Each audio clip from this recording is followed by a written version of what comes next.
Bonjour, shalom peuple de Dieu.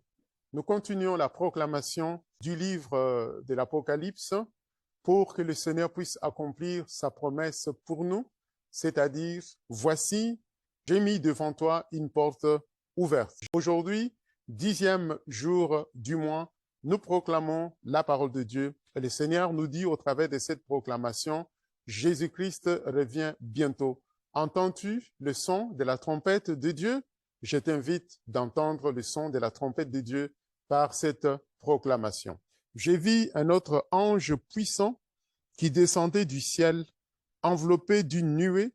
Au-dessus de sa tête était l'arc-en-ciel, et son visage était comme le soleil, et ses pieds comme des colonnes de feu. Il tenait dans sa main un petit livre ouvert. Il posa son pied droit sur la mer et son pied gauche sur la terre. Il cria d'une voix forte, comme rugit un lion. Quand il cria, les 7 tonnerres firent entendre leur voix. Et quand les 7 tonnerres eurent fait entendre leur voix, j'allais écrire.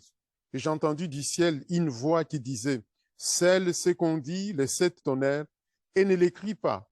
Et l'ange que je voyais debout sur la mer et sur la terre leva sa main droite vers le ciel et jura par celui qui vit au siècle des siècles, qui a créé le ciel et les choses qui s'y trouvent, la terre et les choses qui y sont, et la mer et les choses qui y sont, et qu'il n'y aura plus de temps, mais qu'au jour de la voix du 7e ange, quand il sonnerait de la trompette, le mystère de Dieu s'accomplirait comme il l'a annoncé à ses serviteurs, les prophètes. Et la voix que j'avais entendue du ciel me parla de nouveau et dit, va, prends le petit livre ouvert dans la main de l'ange qui se tient debout sur la mer et sur la terre. Et j'allai vers l'ange en lui disant de me donner le petit livre. Et il me dit, prends-les et avale-les. Il sera amer à tes entrailles, mais dans ta bouche, il sera doux comme du miel. J'ai pris le petit livre de la main de l'ange et je l'avalai.